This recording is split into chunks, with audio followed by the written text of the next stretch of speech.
आज हम पढ़ेंगे दूसरी इकाई का पहला अध्याय है राजनीतिक समाजीकरण।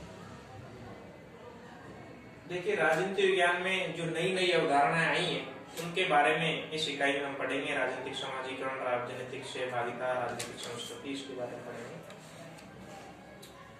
द्वितीय विश्व युद्ध के बाद, किताब की पहली लाइन यही है इस अध्याय की कि द्वितीय विश्व युद्ध के बाद। इसका मतलब बच्चे क्या समझे? द्वितीय विश्व युद्ध के बाद मतलब 1945 के बाद। 1945 के बाद इस संसार में बहुत सारे देश हैं जो आजाद हो गए। एशिया, अफ्रीका, लैटिन अमेरिका, ये जो देश आजाद हुए हैं, इसके बाद नई नई राजनीति विज्ञान की जो अवधारणाएं हैं कि व्यवहारवाद, उत्तर व्यवहारवाद, इस तरह की नई नई अवधारणाएं आई हैं और इस इकाई में हम उन अवधारणाओं को ही पढ़ेंगे। राजनीतिक समाजीकरण, पहले हमें ये समझना पड़ेगा कि समाजीकरण क्या है। समाजीकरण क्या प्रक्रिया है? प्रत्येक नागरिक या प्रत्येक मनुष्य समाज में रहने के नाते समाज में जो गतिविधियां करता है, कैसा उसका खान पान है, कैसी उसकी वेशभूषा है, कैसा उसका बोलचाल है, ये जो प्रक्रिया है, इसे एक व्यक्ति या एक बालक या एक नागरिक समाज में ही सीखता है। और ये जो प्रक्रिया है ये निरंतर चलने वाली प्रक्रिया है और इस निरंतर प्रक्रिया से बालक समाज में होने वाली प्रत्येक गतिविधि में शामिल होता है।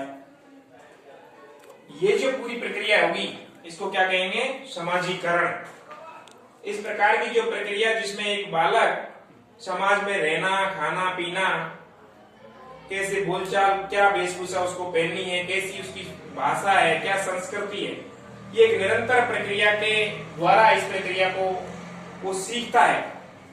इसे क्या कहेंगे? समाजीकरण। यानी एक पीढ़ी से दूसरी पीढ़ी में जो समाज की संरचना स्थानांतरित होती है इसे समाजीकरण कहते हैं। इसी प्रकार से राजनीतिक समाजीकरण क्या है? राजनीति की समझ एक समाज से दूसरे समाज में, एक पीढ़ी से दूसरी पीढ़ी में जो स्थानांतरित होती है, इस प्रक्रिया को हम क्या कहेंगे? राजनीतिक समाजीकरण। जैसे जो व्यक्ति जिस देश में रहेगा उस देश की ही राजनीतिक के बारे में समझेगा। मान लो कोई लोकतांत्रिक समाज है या लोकतांत्रिक देश है, उसका नागरिक लोकतंत्र के बारे में अपनी समझ विकसित करेगा। जैसे कोई भारतीय नागरिक है तो भारत में रहने वाला नागरिक लोकतंत्र के गुण और दोषों के बारे में जानकारी प्राप्त करेगा। जैसे चीन में रहने वाला नागरिक है, ये चीन में रहने वाला नागरिक क्या करेगा?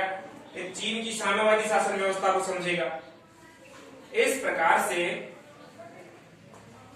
कोई भी नागरिक जो जिस प्रकार की राजनीतिक व्यवस्था में रहता है उसी का ज्ञान प्राप्त करता है और ये ज्ञान प्राप्त वो अपनी अगले वाली पीढ़ी से करता है। एक पीढ़ी से दूसरी पीढ़ी में राजनीतिक समझ जो हस्तांतरित होगी इसे क्या कहेंगे हम? राजनीतिक समाजीकरण। एक बहुत महत्वपूर्ण किताब है, 1 नंबर के सवाल में आ सकती है। इस किताब को सब बच्चों को याद करनी होगी। पॉलिटिकल सोशलाइजेशन, राजनीतिक समाजीकरण का ही अंग्रेजी अर्थ है। हर्बर्ट हाइमन इस किताब के लेखक है। कुछ किताबों में हर्बर्ट साइमन लिख रखा है, कुछ किताबों में हर्बर्ट हाइमन लिख रखा है। ये 1 नंबर का सवाल परीक्षा में आ सकता है कि पॉलिटिकल सोशलाइजेशन नामक किताब के लेखक कौन है। इन सब परिभाषाओं से, इन जानकारियों के बाद हमें ये मालूम पड़ता है कि राजनीतिक समाजीकरण समाज में होने वाली राजनीतिक घटनाओं के बारे में व्यक्ति जो जानकारी अपने से आगे वाली पीढ़ी से प्राप्त करता है, अपनी जो समझ विकसित करता है, इसे हम क्या कहेंगे? राजनीतिक समाजीकरण। अब यहाँ सबसे महत्वपूर्ण ये हो जाता है कि राजनीतिक समाजीकरण के प्रमुख साधन कौन कौन से हैं जहां से व्यक्ति राजनीति के बारे में सीखता है। तो पहला है परिवार। क्या है? ये 3 नंबर के सवाल आ सकता है कि राजनीतिक समाजीकरण के प्रमुख साधन कौन कौन से हैं। पहला कौन सा है? परिवार। परिवार में ही बालक सहयोग से रहना सीखता है, समूह में रहना सीखता है और विभिन्न प्रकार की घटनाओं में शामिल रहता है। इस प्रकार से उसकी पहली राजनीतिक समझ कहां विकसित होती है? परिवार में। दूसरी राजनीतिक समझ उसकी कहां विकसित होगी? शिक्षण संस्थाएं।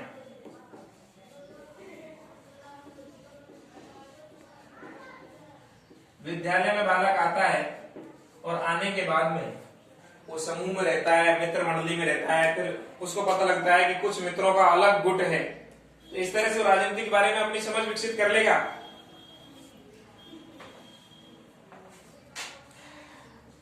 राजनीतिक समाजीकरण का तीसरा महत्वपूर्ण है साधन है वो है राजनीतिक दल।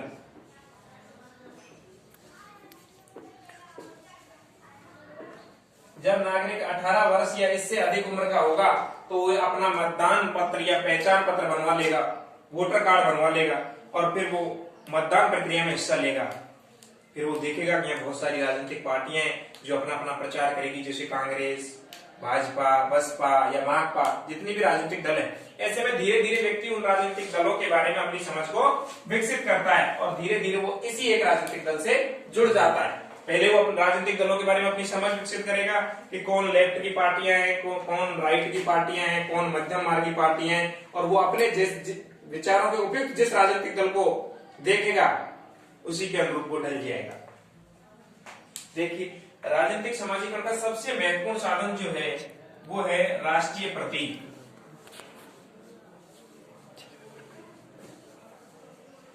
राष्ट्रीय प्रतीक। बालक राजनीतिक समाजीकरण के थ्रू राष्ट्रगान, राष्ट्रीय गीत, राष्ट्रध्वज इनके बारे में जानकारी प्राप्त करता है और वो पूरी चीजें सीख जाता है। तो सबसे महत्वपूर्ण है ये भी राष्ट्रीय प्रतीक। जनसंचार के साधन। पांचवा राजनीतिक समाजीकरण का प्रमुख साधन कौन सा है? जनसंचार के साधन।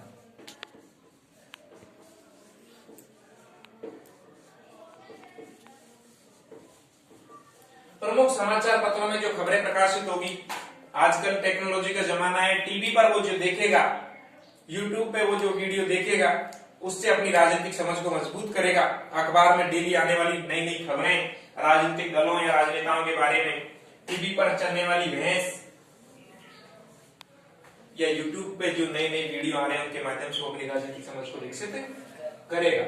इस तरह से ये बहुत छोटा पाठ है राजनीतिक समाजीकरण, लेकिन 2 और 4 नंबर के सवाल इस पाठ से पूछे जा सकते हैं, जिनमें प्रमुख यही है कि राजनीतिक समाजीकरण क्या है, राजनीतिक समाजीकरण के प्रमुख साधन कौन कौन से हैं। इस तरह सब बच्चों को ये पाठ याद करना है। इसमें 2 ही प्रश्न महत्वपूर्ण बनेंगे। पहला तो पॉलिटिकल सोशलाइजेशन पुस्तक के लेखक कौन है, दूसरा है राजनीतिक समाजीकरण क्या है, और तीसरा है राजनीतिक समाजीकरण के प्रमुख साधन कौन कौन से हैं। ये 3 प्रश्न हैं जो सब बच्चों को याद करने हैं। ये परीक्षा की दृष्टि से महत्वपूर्ण है।